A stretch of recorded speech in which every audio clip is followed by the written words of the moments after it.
ito talagang si Bongbong. Desperate siyang magkaroon ng legacy project. Wala talaga, alam mo, lumabas talaga na wala talagang class si BBM. It's all optics. Bakla, Ngayon, 66, the project was worth 60 billion. Bakla, in 3 years, ang tinaas na budget lang. Free money ng Philippine Congress was around 30 billion. Pag may mga project yan, halimbawa sa Davao, kasi nga malaki yung voting ng Davao. So, magbibida-bida ka na, ito yung nagawa namin sa Davao, ganyan. Kasi hindi naman makaka-relate yung mga taga Manila or mga taga Cebu or mga taga Bicol or whoever sa pinatayong infra sa Davao. So ngayon, nung nandiyan ka sa Davao, bida-bida ka na project mo yan, bakla walang maniniwala. True. Maiinis pa lalo. Itong si Bongbong, dahil sobrang kapal ng mukha. The mere fact that you didn't even thank China. True. Inangkin mo. Legacy mo. Unang-una, this was funded by the Chinese people. This was funded by the tax paid by the Chinese people. Hindi ka ba nahiya?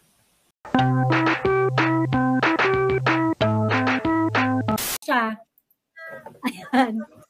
Di ba nung time na yan, galit ka na nandun sa 2023 na bad trip ka na dahil yung pagpihit nga ni BBM.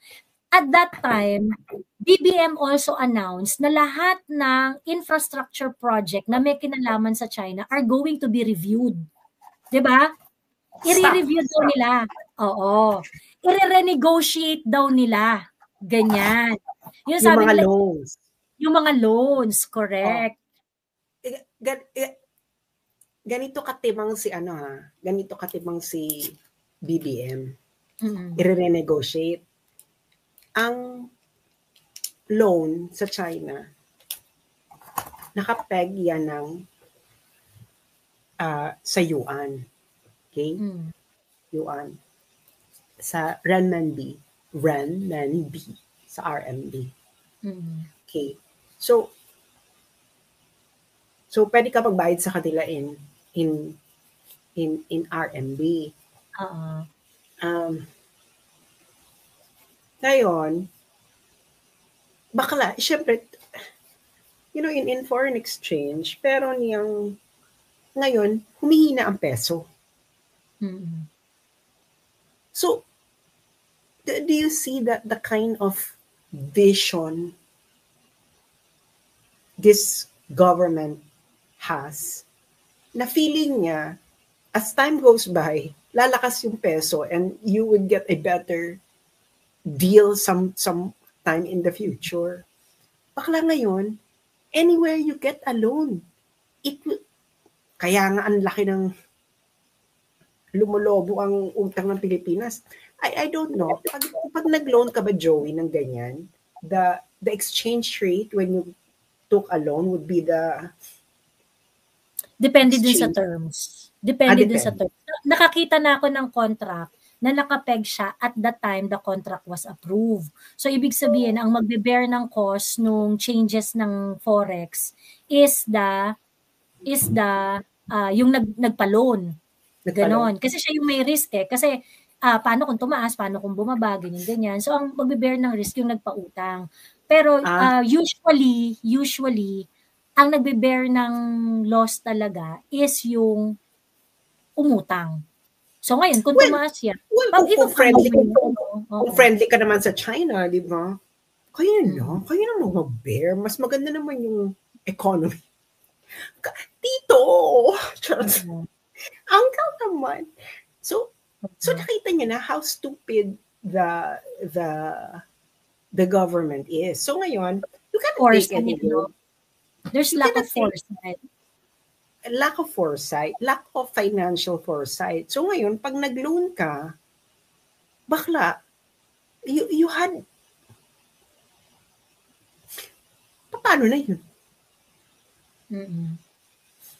Di ba? Paano na yun? So, actually, I think kaya mataas ang interest ng loan ng China, I think it's subsumed there. Don't take my word for it. Anyway, so ngayon, because let me just piggytail on that. Yung reason kasi, the reason why SAS is mentioning the loan, para lang same page tayong lahat. Kasi yung mga reasons ng government at that time, nung 2023, kaya na-cancel yung mga loans natin. Oo, mataas daw yung interest. Yun yung reason ng Pilipinas. And also, ang sabi ng Pilipinas na parang, ay hindi, ayaw naman kasing i-fund to ng China, yung Beijing, ayaw i-fund yung mga projects dito sa Pilipinas, ang taas-taas naman ng interest nila. So we're just going to look for funding from Japan and India. Wala. Yun yung... India loan? Japan and India daw, ganon. That never panned out. Anong in-extend sa'yo ng India na loan ng mga infra-infra? Meron ba? Wala. Kasi hindi naman, ang Japan, it just look cheap when you look at, kasi mababa talaga yung interest ng Japanese loan. The problem is, nakapeg yun sa US dollar. Piggyback ko. Sorry. Sabi ko ba piggytail? Piggyback. So, naka-ano yun? Nakapeg sa US dollar yung Japanese loan. Tapos, ang ano rin nun, actually, basta may mga eksena ang Japanese loan na may hidden eksena. Okay. May hidden eksena yung ano. Anyway, so ito, kaya masama loob ko dito kay Vince Dizon You know what? During the time of PRRD, tuwing umuwi ako ng Pilipinas from the Netherlands, parati ko nakikita yan si Vince. Madalas ko nami-meet din si Vince. Tapos, kasi si Vince, siya ang nasa build yan si Vince Dizon And siya yung nagsasabi sa akin ng mga project ng China. Tapos, sabi niya, yung mga bridge, magkakaroon ng yung Estrella Pantaleon, yung Binondo, yung sa Davao, ganyan. I think, may mga iba pa. And, for Vince to say, and maybe it wasn't him. Maybe wala na talaga siya magagawa kasi nag-grab na talaga to si BBM. So makikita mo talaga na how desperate this drug addict is to paint himself that he has done something. Oh. So desperate. I mean, so okay, so pupunta ka dyan. Ngayon, sasabihin mo, ito legacy project mo. So feeling mo, yung mga Davaoenyo, maniniwala sa'yo. Kasi syempre, alam nga naman, iboto ka ng taga Maynila dahil may ginawa kang project sa Davao. So talagang, this is so embarrassing kasi who is your audience? Who is your audience with this statement? Kasi di ba yung what's this? Di ba etong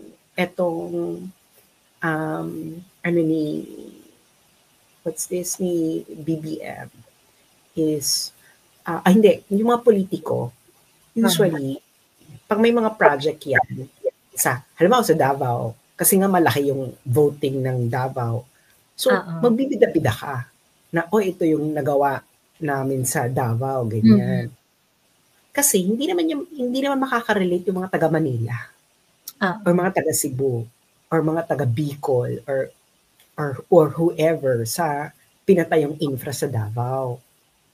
So ngayon, nung nandiyan ka sa Davao, bida-bida ka na project mo yan, bakla walang maniniwala. True. Maiinis pa lalo. Oo. And ano no, yung kasing this is different to other project kasi this one is a grant eh. This one is a grant. Walang ginastos yun ng Pilipinas. Kasi it was really a gift, no? It was a gift, really goodwill, no? Like, because that's how the Chinese do business. That's how they do business eh, di ba? That's how they do business. They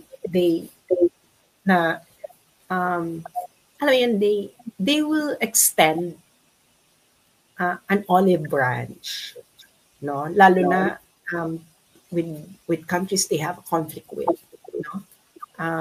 In order to smoothen things out. So, kaya nga yung mga nagsasabi na nung panahon ni Digong, hindi naman na-materialize yung mga pinangako ng China, na nag-materialize na. Actually, ang dami yung, hindi ka parati ka nga nagpapapicture sa Binondo Bridge, eh. Parati ka naman dumadaan sa Pantayon, Estrella. Hindi ka dumadaan. Itong si Bongbong, dahil sobrang kapal ng mukha. The mere fact that you didn't even thank China. Inangkin mo. Legacy mo. Unang-una, this was funded by the Chinese people. This was funded by the tax paid by the Chinese people. Hindi ka ba nahiya? Aren't you ashamed of yourself? Di ba? Parang dito mo malalaman na alam mo, lumabas talaga na wala talagang class si BBM. It's all optics. But beyond the optics is garbage. Basyo. Walang laman. Mga construction project, kaya yan na-delay is because of the right of way. Yung delay sa right of way, pag hindi tinrabaho ng government, hindi talaga aandar yung project. Nung panahon ni PRRD, he settled everything, kaya nga natapos yung Skyway eh. Kasi yung Skyway, ang problema talaga niyan, yung right of way. Ganon. So ngayon, syempre, okay, that's the pride that we take, na yung panahon ni PRRD, nag-move yung mga projects na yan. Now, when it comes to this project, hindi yun ang standard. Ang standard dito, panahon ng mga Duterte na conceptualize yung project and whatnot, pagkatapos nagsimula ang construction ng BBM time. Dude, kahit nagsimula yung construction ng BBM time, ang construction is done by the Chinese. Okay? And the grant has a term. Yung term ng grant, kailangang masunod yun. So, ang nag-oversee ng construction na yan ay mga Chinese. And it has to be finished within a certain period of time. I think, di ba nag-post ka niya nung parang grant na okay, no? Kasi nag-start ito, puntahan lang natin yung post ni Sas about ito. That it has to be finished within 30 months from the time na nag-start yung construction. Ayan, start July 1, 2022. Dapat siyang matapos January 1, 2025. Meron siyang period na kailangan talaga makommit mo kasi part yun term ng grant and it is a grant. MOFCOM provides RMB 40.6 million grant for Davao River Bridge, Bukana Bridge Construction Project.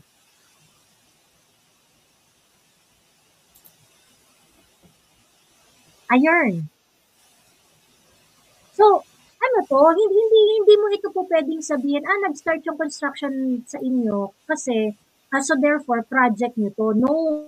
Nung time na napunta to sa inyo, you have no choice but to commit with the terms of the grant kasi nga wala namang babayaran yung government dyan eh.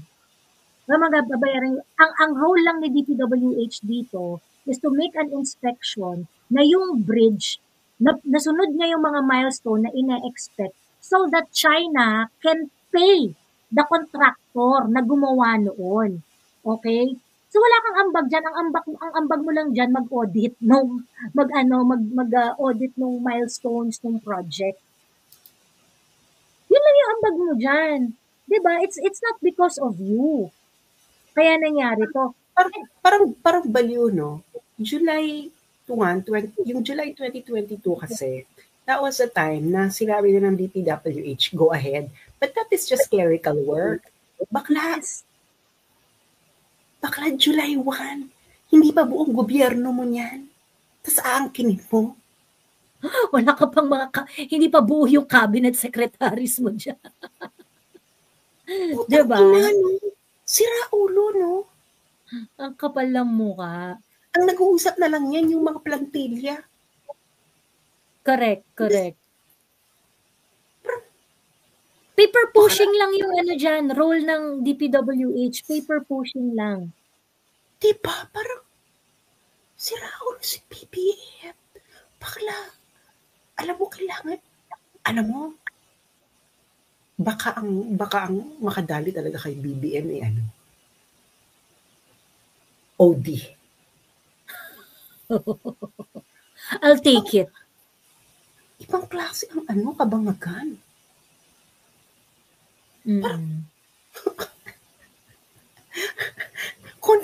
Confident pa siya. Totoo. Which after, balik lang tayo dun sa 2023. Kasi nung 2023, nag-announce yung Marcos administration na, kasi yan yung time na nagkakaroon na ng tension sa South China Sea, tapos yung parang nagkaka-water cannon, nagkakaroon na ng confrontation, tapos yung pina-pump up na nila yung issue dun sa yung territorial dispute sa South China Sea, West Philippine Sea, Kinembular. So ngayon, ang sabi ngayon ng government, ang press release ng Philippine government is that lahat ng Chinese funded infrastructure project i-renegotiate. Ganon.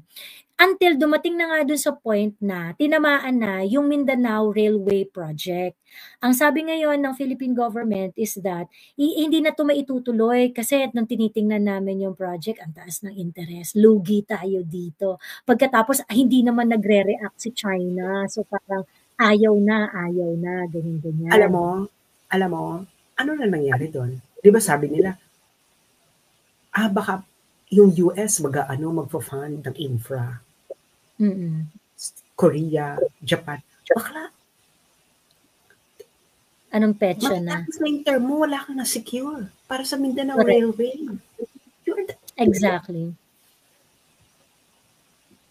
Exactly. So yun nga, no? Kaya pala mataas magbigay ng loan mataas ang interest ng China kasi hindi sila ganun ka-strict sa feasibility. So to cover the risk. Okay. To cover the risk. Kasi yung iba kasi, di ba, talagang sobrang mabusisi. Very strict sa mas malaki yung chance mong hindi ma-approve yung project pag sa iba ka mag-loan. Kasi nga mas strict sila eh. Yung China, hindi sila ganun ka-strict. Pero mas mataas yung interest. And like I said, nung time nga na na-cancel yung Mindanao, I am one of those who was very disappointed nung hindi natuloy yung Mindanao Railway Project. Kasi ang argument diyan ng mga pro-government, nung Bongbong Marcos is, kasi lugi naman tayo dyan, kasi ang taas-taas, ganyan-ganyan, parang, you know, they are operating under the premise na meron kang makukuhang mas mura. Ganon. Bakla, Ngayon, the project was worth 60 billion. Bakla, in 3 years, ang tinaas na budget lang. Free money ng Philippine Congress was around 30 billion. Correct. We would not be able to build it on our own.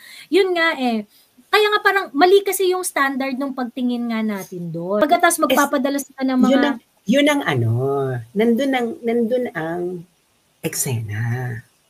Kasi gusto nila yung mga contractors nila ang mag-construct para merong... Diba? Correct. Hindi ba? I learned. Correct. Tama ba ako, mga friends? Yun ang... Kasi, ang China talaga, kaya gusto nilang silang mag-construct because gusto nila na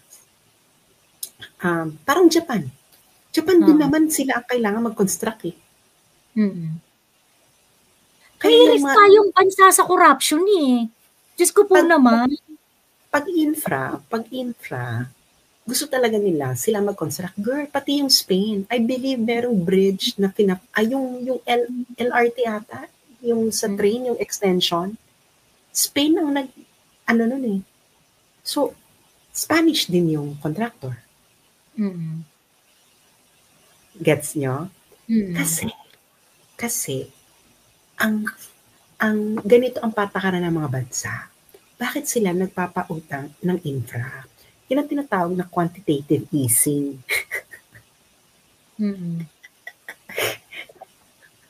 So, alam niyo ibig sabihin ng quantitative easing. Explain quantitative easing. Ano ang quantitative easing? Kaya nga, explain quantitative easing. Ikaw na, hindi ko alam. I cannot explain. Okay. Ang ginagawa niya, inilalabas niya yung pera niya. Gets mo? Yeah. I remember. Bakit mo inilalabas yung pera mo? In order to control inflation inside. Kita mo ang US. Kita mo ang US. Bakit ang US? Mababa ang inflation. Manageable yung inflation niya.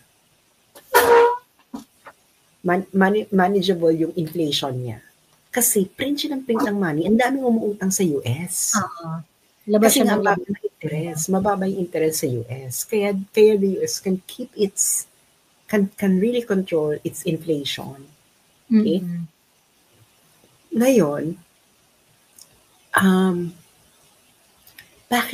bakit gusto nila na yung mga contractors nila ang gagawa? Una-una, it is because they would like to protect a certain brand. Pag infra yan. Kasi ma-associate sa bansa nila yan Bakla, mawasak ang isang infra connected sa bansa mo. That's it. Ano ang work ko? Prinsesa po. Tanong ni Rodinila. Prinsesa po ang aking trabaho. So Princess. So ganun na eksena. Okay. So, ito talagang si Bongbong.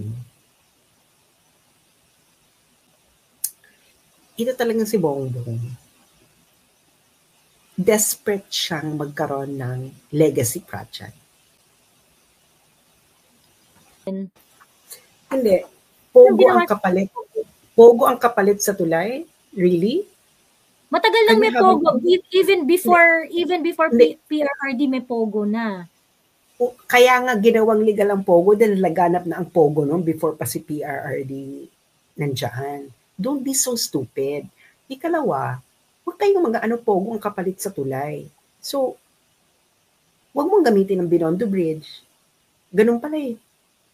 Oo. Huwag mong gamitin ang Estrella Pantaleon Bridge. Pogo pala yan eh. Wasakin mo. Sabihin mo kay Risa Ontiveros, Risa, pabaklas natin ang Binondo Bridge. China kasi yan.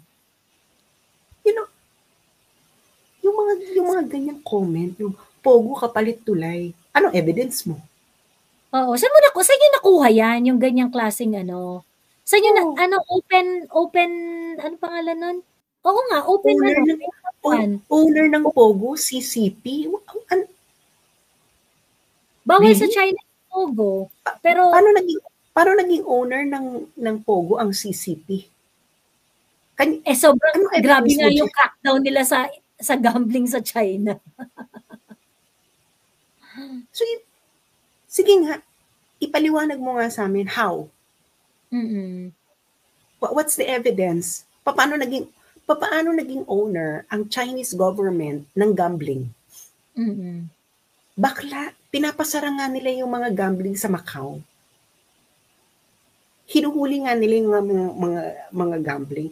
You know what? If you don't know anything about what's happening inside China, and I'm pretty sure you don't, I'm pretty sure you've never been further than your visiting SM Mall. Siguro pinakamalayo mo nang narating sa buhay mo ay SM Mega Mall, ganyan. True. Ngayon, yung sinasabi niya na, or Pasig River, ganyan. You've never been outside the country, you don't know anything. I'm pretty sure you cannot even finish a book and you failed math in high school. I'm pretty sure you even copied with your class from your classmates in order to pass high school. Kaya ganyan yung comment mo. Kasi diyan mo makikita, no, kung paano mag-comment ang isang tao, you would really see how walang wit. Wit is a sign of intelligence. So, kaya yun ang nakakaloka sa mga to, no? Yung, ay, ganito kasi. Bakla. Alam mo, kung ganyan lang ang comment mo, walang maniniwala sa'yo. Kaya lot and friends kayo. Kita mo, ilan na lang kayong supporter ni BBF. At sila ay patuloy na umuunti. You say, politiko ng China. Sinong politiko ng China? Anong pangalan? Anong position?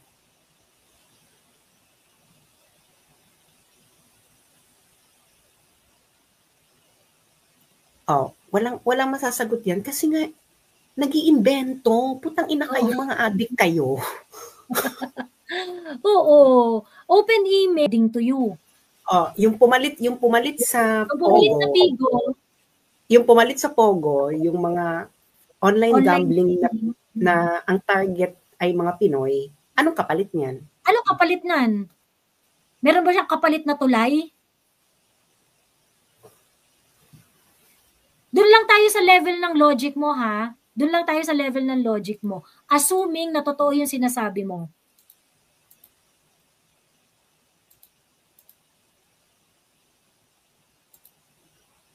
O tingnan mo. Kasi kaya mahirap gumawa ng kwento. Kasi pagka tinest na yung logic nung kwento mo, it's not gonna hold any water. Diba? Ngayon, kung kunwari, ganyan yung logic mo, si PRRD, inalaw yung Pogo, kapalit tulay, ganyan. Si BBM nga, inalaw yung Pigo, walang kapalit kahit ano eh. Ano ang kapalit? Mga kababayan natin na mahihirap, na naa-addict sa online sugal, naa-addict sa scatter. Yun ang kapalit, yun ang cost. Meron bang infrastructure na kapalit, yung Pigo? Binibining Pilipinas, beauty pageant. Nag-sponsor sila ng mga beauty pageant. So which is a better decision then? Andun pa lang tayo sa level ng ano mo ng logic mo Kung yun yung test ng logic mo, ano yung better decision para sa Pilipino?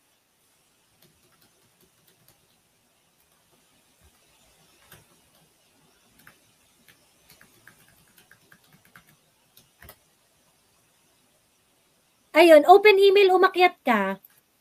Pwede kang umakyat.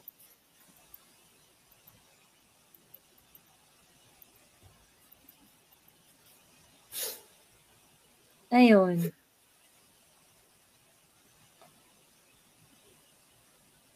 Pwede kayong umakyat. Yung mga ano dito, yung mga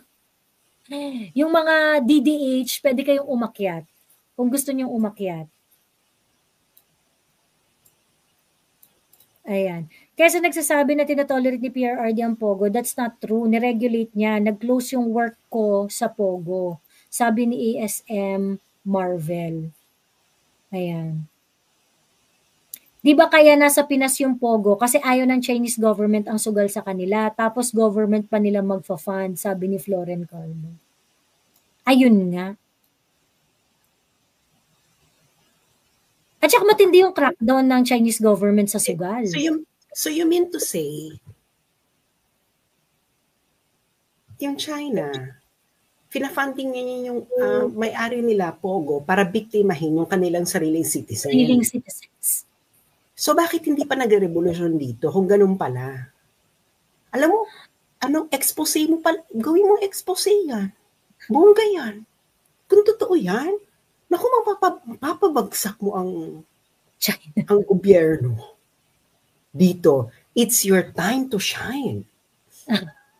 Kasi ayaw ng mga Chinese ang yung mga nalululong sa sugal. Maganda yan. Kaso kung wala namang, it doesn't make any sense, Bex. Walang maniniwala sa ikaw lang naniniwala sa sarili mo. True. At hindi sila nag-remit ng pera? Yes. So ngayon, kachipa naman yan.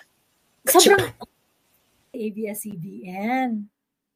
Dead mo sa ABS-CBN. Sabi ni Kim Zo, 1B daw ang utang. Okay no. So ibig sabihin magnanakaw. Yes. Manggagancho. Diba? Manggagancho. Dapat yung mga artist ng ABS-CBN. Ano yung sinisigaw nyo? Mga magnanakaw. Kulong na yan. Mga manggagancho. May pattern si ABS-CBN. Nakakadiri naman yan. May pattern si ABS-CBN. Di ba, nireklamo rin ni PRRD ng bonggang-bongga itong si ABS-CBN. Kasi, yung election campaign niya, yung campaign ad niya noong 2016, pinagbayad siya ni ABS-CBN. Pagkas hindi in-air yung commercial niya. Ilang milyon yon. Syempre, si PRRD, bilang hindi naman siya ganun kadami yung pera niya, masama loob niya kasi milyon yun eh. 'Di ba? Nagbayad siya milyon pagkatapos hindi na air. Ayun. Pagkatapos, kung hindi pa siya siningil ng bonggang-bongga, hindi rin naman magkaka-interest na isoli ni ABS-CBN yung pera kay PRRD. 'Di ba? I remember, parang nung na-realize ni ABS-CBN na putang ina, hindi natin mapapatalsik tong si PRRD, nag-offer siya na isole. Nag-offer si ABS-CBN na isole yung campaign. So parang nagmaasim na si PRRD. Sabi niya, ay hindi, bigay nyo lang yan sa charity. Ganon. Ayan. So yun ang nakakaloka dito. Yun ang nakakalokang hanash. Ayan. Teka, may update. Kasi to sinusubaybayan to ni Pep PH eh. Teka lang ha. Sinusubaybayan to ni Pep PH itong issue na to ni kapamilya at saka ni kapatid.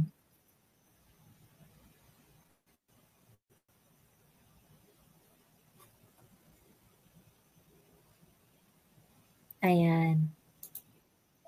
I-check ko lang yung ano.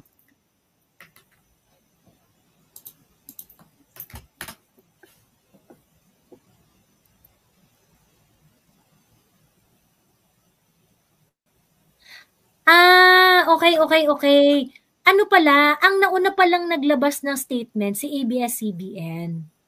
Si ABS-CBN pala yung unang naglabas ng statement na siya yung nagsabi sa lahat na, yung content agreement namin with TV5, mukhang mataterminate, ganyan. We want to be transparent with you, ganyan. Tapos, sumagot si TV5. So, dapat pala nauna nating binasa yung sa ABS-CBN bago yung sa TV5. Pero hindi sinabi ng ABS-CBN kung bakit ito terminate. Kaya sumagot ang News 5. Kaya kayo ma-terminate dahil manggagancho kayo. True. Ayun. So kaya nagsabi si TV5, despite our repeated appeals, ABS-CBN has failed to pay what is due. Neither have they given assurances nor indicated that they can or will. Baks, ang sakit nun. Tangina.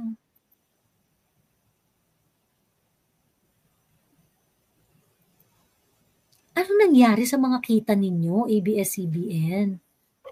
Nakakadiri. Oo. Si Catriona ba ay ABS-CBN talent? Parang. Hindi ba?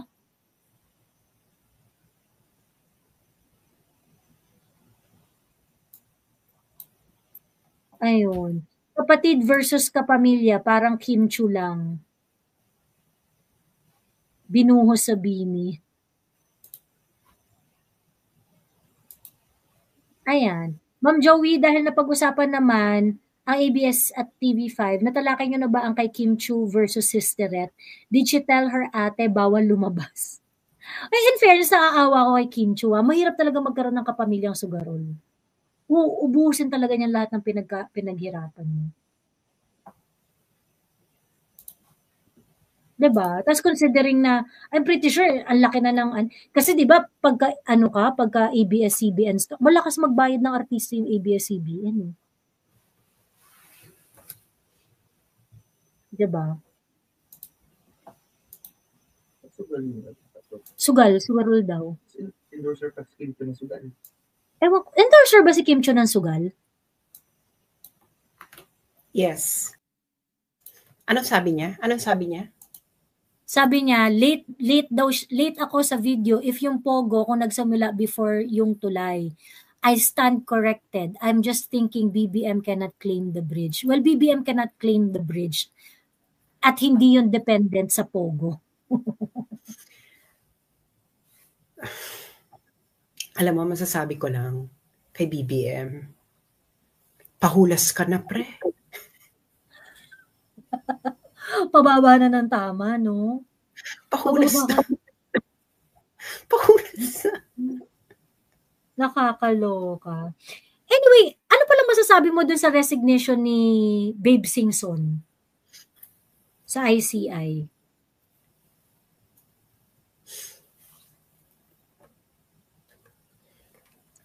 Sabi niya, wala daw kasi weapon, kumbaga very weak, wala naman daw magagawa, ganyan. Isinalang daw sila sa gera na wala naman daw silang bala. Yun yung mga sinasabi niya. Hindi mo alam yan from the start?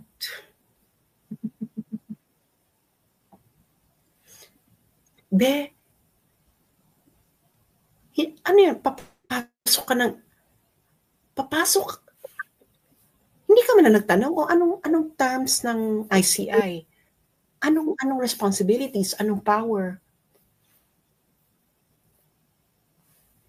Tapos after several months, saka mo sasabihin na, wala kasing power. Bakla, ano yung pumasok ka ng trabaho na hindi mo alam yung anong trabaho mo? In fact, pagkatatanggap ka ng trabaho, ang aalamin mo is ano yung functions mo, ano yung powers mo. Diba? Exactly.